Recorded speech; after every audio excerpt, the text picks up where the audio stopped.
She called at 3 a.m. demanding $2,000 for a club emergency. I said no. So I finally learned what financial boundaries actually look like in practice, and honestly, it took a middle-of-the-night ultimatum to see how far I'd let things slide. I'd been with Zaria for almost a year, and for the most part, our relationship worked. She was fun, spontaneous, brought this energy to everything we did together that made even boring Tuesday nights feel like adventures. We'd met at a work networking event. She was managing VIP services for some upscale club downtown. I was there representing our sales team. She had this way of making everyone in the room feel like the most interesting person she'd ever met. But there was this pattern I'd been ignoring, this slow creep of financial requests that somehow always became my responsibility. It started small. Can you cover my Uber? My app isn't working. My card got declined. Can you get dinner? I'll pay you back. The girls want to do bottle service tonight, but I'm a little short this week. Can you help me out? Always reasonable amounts. Always with explanations that made perfect sense. Always with promises to pay me back that somehow never quite materialized. Not because she was intentionally scamming me, but because there was always some other financial crisis that needed addressing first. I told myself it was just part of dating someone whose income was unpredictable. Service industry, tips, feast or famine. I got it. I made decent money as a sales manager, and honestly, I liked being able to help. Made me feel like I was being a good boyfriend, like I was the kind of guy who showed up when someone needed support. But every weekend seemed to come with some kind of emergency that required my wallet. Her portion of dinner because her tips were light that week. Cover charges because the group decided to hit multiple clubs. Uber rides because someone else was supposed to drive but bailed. Always urgent, always necessary, always somehow not her fault. Then came the 3 a.m. call that changed everything. I'm dead asleep when my phone starts ringing. Zaria, obviously drunk, practically screaming into the phone over club music. My card declined and they won't let us leave until someone pays the tab. I need you to send me $2,000 right now or we're going to be stuck here all night. $2,000. At 3 a.m. For a club tab. I'm lying there trying to process this, brain still half asleep, and she's going on about how this is an emergency, how I need to help her, how her friend Malin is crying because they're basically trapped, until someone covers their bottle service bill. Trapped, like they were in some kind of hostage situation instead of a nightclub where they'd ordered more alcohol than they could afford. Jairus, are you listening? This is serious. They're not letting us leave. That's when something clicked for me. Something I should have realized months earlier but had been too busy playing the hero to see clearly. This wasn't an emergency. This was the completely predictable consequence of spending money you don't have on things you can't afford. And somehow, in her mind, that consequence had automatically become my responsibility to solve. Call your dad, I said. What? Jairus, this is serious. I'm not calling my dad at 3 in the morning. I know it's serious. Call your dad, call your mom, call someone else. This isn't my emergency. And I hung up, turned my phone off, went back to sleep. The silence in my bedroom after that call was profound. Not just quiet, peaceful. Like I'd finally stopped carrying weight I didn't realize had been crushing me for months. I slept better that night than I had in weeks. Edit. People asking if clubs actually hold you hostage for unpaid tabs. No, they don't. You can always leave. They might ban you, they might threaten collections, but they can't physically detain you. That was the first red flag I should have caught. Edit 2. The call your dad thing wasn't meant to be cruel. I genuinely figured if this was a real emergency, family would be the first call, not the boyfriend. The fact that she called me first told me everything I needed to know about what this actually was. Update 1. I woke up the next morning to 17 missed calls and about 30 text messages, ranging from frantic to furious. Most of them were from Zaria, escalating from, "Why won't you answer?" to, "I can't believe you're abandoning me," to, "You're the worst boyfriend I've ever had." But the one that got my attention was from an unknown number at 6 a.m. "This is Officer Rayner with Miami-Dade Police. We have Zaria Quinn here asking us to contact you about a financial dispute. Can you call the station?" My first reaction was panic. Had something actually happened? Was she hurt? Had the club situation somehow turned dangerous? I called the number immediately. already mentally preparing to drive downtown and figure out whatever mess this had become. Officer Rayner answered, and I could hear the exhaustion in his voice. Professional, but clearly tired of dealing with this situation. Mr. Renner, yeah, we've got your girlfriend here filing a complaint about financial abandonment.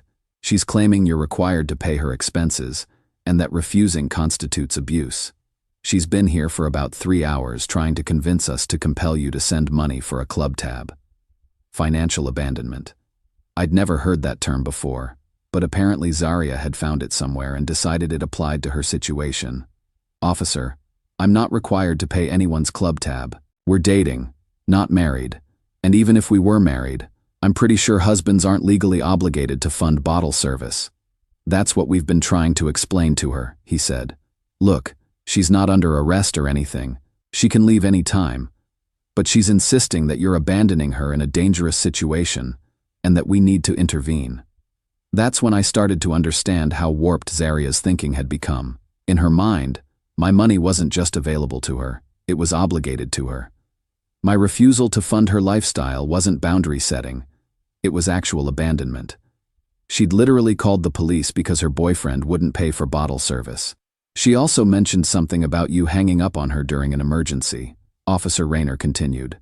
But from what we can tell, the emergency was that she spent more money than she had and expected you to cover it. That's not really police business unless there's actual domestic abuse involved.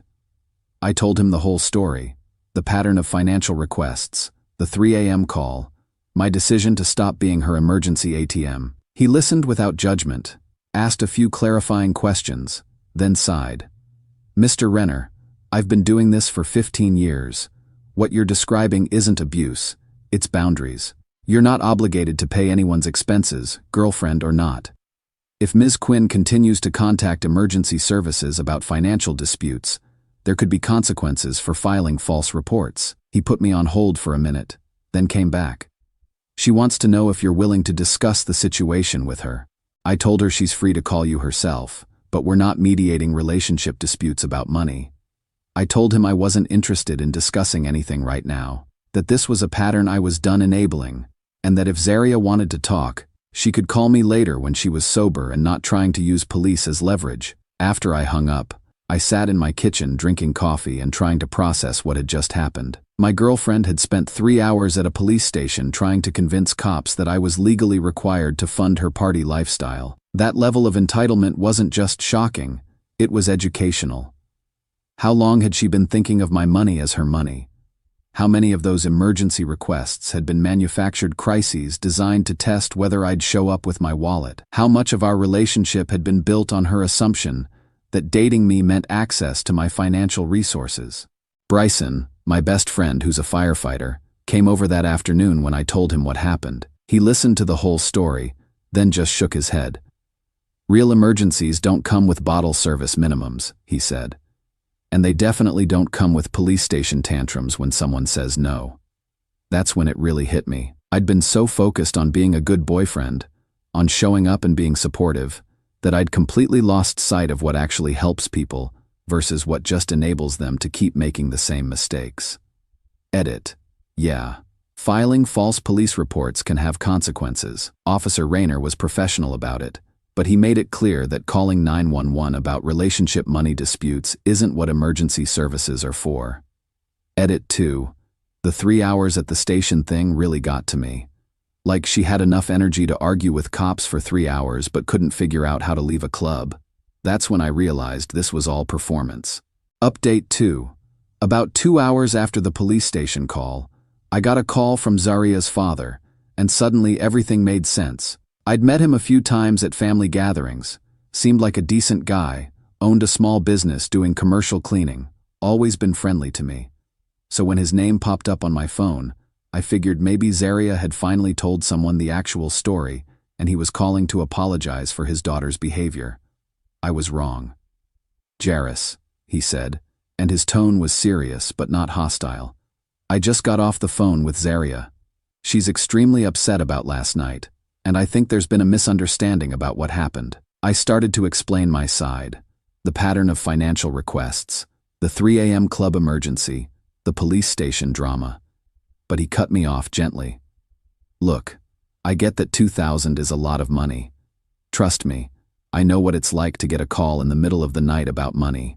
But she's my daughter, and when she calls me scared and stuck somewhere, I handle it. That's what men do for the women they care about.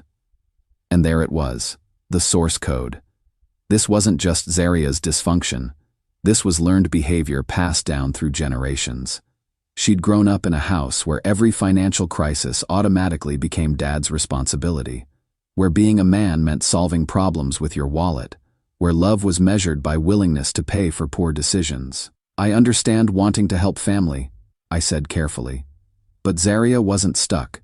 She could have left the club any time. She chose to order bottle service she couldn't afford, then expected me to cover it when her card declined. That's not how she tells it, he said. She said they wouldn't let her leave until the tab was paid. Did you ask her why she couldn't just leave without paying? Because that's always an option. They might ban her from the club, but they can't hold her hostage. There was a long pause. I could practically hear him recalculating the story he'd been told. Well, he said finally, maybe the details are unclear, but the principle stands. When someone you care about needs help, you help them. That's what loyalty means. I respectfully disagree, I told him. Helping someone you care about means not enabling them to make the same mistakes over and over. It means letting them face the consequences of their choices so they learn to make better ones. Another pause. So you're saying you won't help her when she's in trouble? I'm saying I won't help her create trouble by funding it. There's a difference. He wasn't happy with that answer. Well, I guess we just have different ideas about what men owe the women in their lives. He was right about that. We did have different ideas. He thought love meant being an endless source of bailout money. I thought love meant caring enough about someone to not enable their self-destruction. After we hung up, I understood so much more about Zaria's behavior. She hadn't developed this entitled attitude toward my money in a vacuum. She'd been raised by a man who taught her that male love was expressed through financial rescue, that her crises automatically became other people's emergencies, that saying no to money requests was the same as saying no to love. Her dad had probably been getting 3 a.m. crisis calls for years, probably had a whole system worked out for wiring money to whatever club or restaurant or situation Zaria had gotten herself into. To him, my refusal to participate in that system wasn't boundary setting. It was abandoning his daughter. But that's exactly what I was doing. And it was exactly what she needed, even if neither of them could see it. Edit. Not trying to bash her dad. He clearly loves his daughter and thinks he's helping. But there's a difference between helping someone in genuine need and enabling someone's irresponsible choices. Edit 2. The "what men owe women" comment really stuck with me. Like, I owe basic respect, honesty, faithfulness, but I don't owe unlimited financial support for poor decisions. That's not gender roles, that's just common sense. Final update. Zaria and I broke up 3 days after the club incident, and honestly, it was the best thing that could have happened to both of us. Not because of the money, really, but because of what that night revealed about how fundamentally differently we saw relationships, responsibility, and what people owe each other. She couldn't understand why I wouldn't help her when she really needed it. I couldn't understand how someone could call the police because their boyfriend wouldn't fund their party lifestyle. We were living in completely different realities. The actual breakup conversation was surreal. She came over still hungover, still angry, still convinced that I was the problem in this situation. You abandoned me, she said, sitting on my couch like she was presenting evidence in court. I was in trouble, I called you for help, and you just hung up on me. You weren't in trouble, I told her. You were dealing with the consequences of spending money you didn't have. That's not the same thing. The club wouldn't let me leave. The club couldn't legally detain you. You could have walked out any time. You chose not to because you didn't want to deal with the embarrassment. She stared at me like I was speaking a foreign language. So you're saying if I'm ever in a real emergency, you won't help me? I'm saying what happened last night wasn't an emergency. It was a completely predictable result of poor planning. And yes, if you're ever in that situation again, I won't be your solution. That's when she really lost it. Started crying, talking about how she'd never been in a relationship where someone was so cold about money, how all her friends' boyfriends would have handled this differently, and maybe they would have. Maybe I was dating someone whose entire social circle operated on the assumption that boyfriends exist to fund lifestyle choices. Maybe in her world, I was the weird one for thinking adults should handle their own financial decisions. But I didn't want to live in that world anymore. The hardest part wasn't the breakup itself. It was realizing how long I'd been enabling this pattern. Every time I'd covered her expenses, every time I'd paid for things she should have handled herself, I'd been teaching her that her financial choices didn't have real consequences. I'd been part of the problem. Bryson put it perfectly when I told him about the final conversation. You can't love someone into financial responsibility, man. You just become their safety net while they keep making the same mistakes. He was right. I'd been so focused on being a good boyfriend that I'd lost sight of what actually helps people versus what just enables them to avoid growth. I threw myself into work after that, started hitting the gym consistently, reconnected with friends I'd been neglecting during all those weekends of crisis management. It was wild how much mental energy I'd been spending on Zaria's manufactured emergencies.